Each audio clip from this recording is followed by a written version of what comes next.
Nityanandam, thank you so much for tuning in. So we had a recent satsang replay here in the Ardinam. So it's a satsang Swamiji made a while ago, and he mentioned at the end of it for us to all watch it at least 2 or 3 times.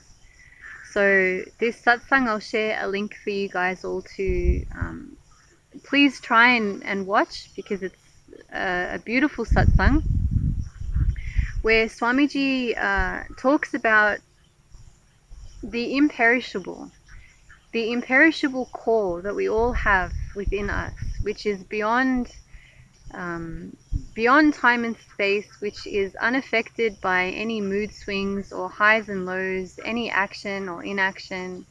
It's this centeredness inside of us that this space of oneness, or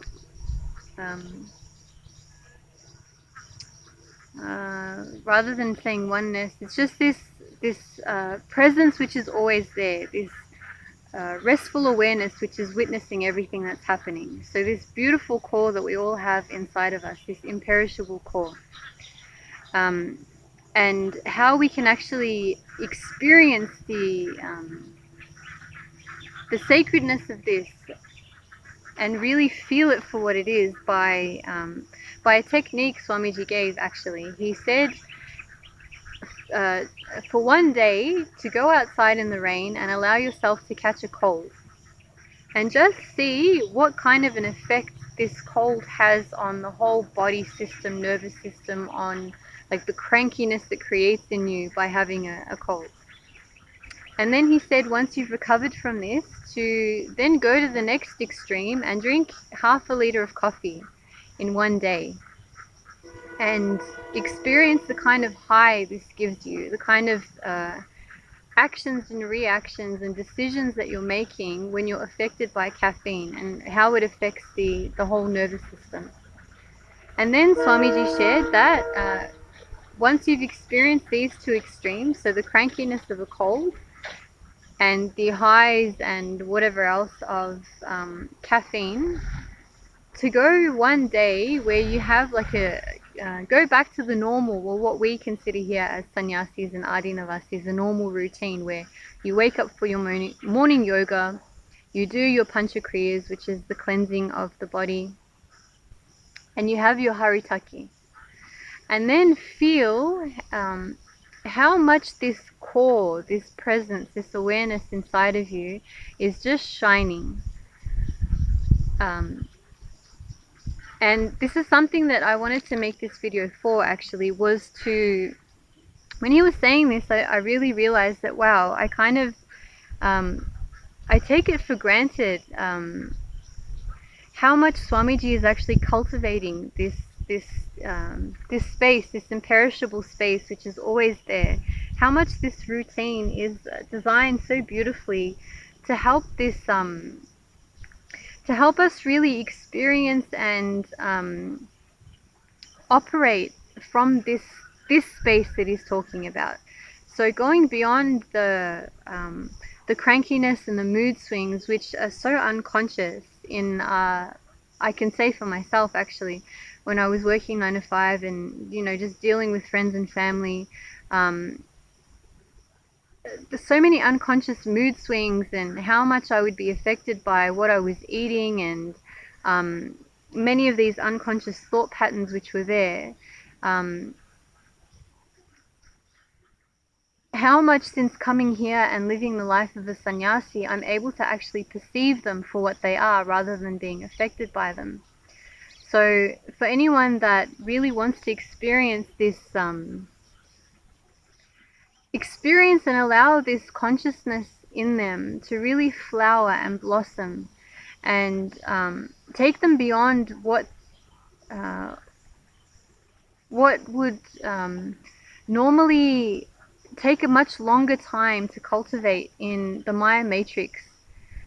I invite you all to come here and experience this kind of a lifestyle, which again I shared really cultivates the expression and expansion of this consciousness, the flowering of this consciousness, the experience of this imperishable centeredness that is there inside of us as a normality, rather than having or moving in life in a unconscious way, being swayed by unconscious thought patterns and emotions. And obviously I think this applies more for female bodies than males, especially the mood swings. It's something that it's kind of like Swamiji was sharing, that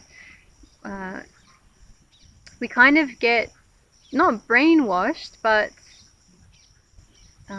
encouraged to experience rather than go beyond. It's like we are entitled to have mood swings, and it's a part of our feminine identity to use and abuse all of our different moods that we have and mood swings. And it's a part of being a woman. It's part of being in a female body. So really going beyond that and seeing it for what it is. So for those that would like to cultivate it, I extend an invite for you to come here and experience what is life as a seeker. Like what is life like as a seeker that has nothing else other than the experience of this consciousness as their main priority. And you get to really see for yourself how unconsciously you are actually moving, how unconsciously you are actually living. Whether we accept it or not, whether we understand it or not, we are manifesting our reality every single moment. We are the source of everything for ourselves. We are the creators of everything that we're experiencing. And it comes from this space of oneness. This consciousness that we all have is the driving force of this manifestation. So the greatest thing that I've come to understand is, obviously after coming here, is that I can manifest anything that I want from this space of oneness, from this space of centeredness, this core inside of me, which is untouched by any thoughts, emotions, any mood swings. Rather than manifesting an unconscious existence and an unconscious life, which will obviously have, depending on how I've been conditioned by my past, it'll have kind of like a default future. Rather than manifesting unconsciously, I can manifest consciously whatever it is that I want to experience for myself.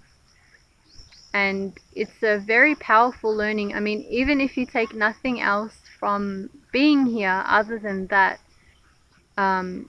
it's something that will obviously help you for the rest of your life. And it's something that by you helping others understand the same, will have a beautiful flow-on effect for all of humanity.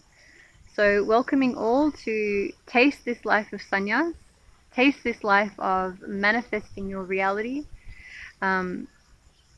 We have an program coming up called Sadashivatva, which is being initiated to the life of an Adinavasi and Sannyasi here in Bengaluru Adinam. And we also have glimpses of Mahasadashivoham, which is a 2-day weekend workshop happening this weekend, where you can taste manifesting powers. So Swamiji will be initiating people into expressing powers via 2-way video conferencing. So if you're here in India, I ask that you please come and visit us here at Bengaluru Adinam. If you're somewhere out there in the world, then please go to your nearest center and definitely don't miss it. Try and be part. It's a way for you to taste what life is like here for us, just as a normal everyday thing. So any questions and comments, please feel free to post them beneath, and I will obviously be making a video for you all again very soon. So thank you, Nityananda.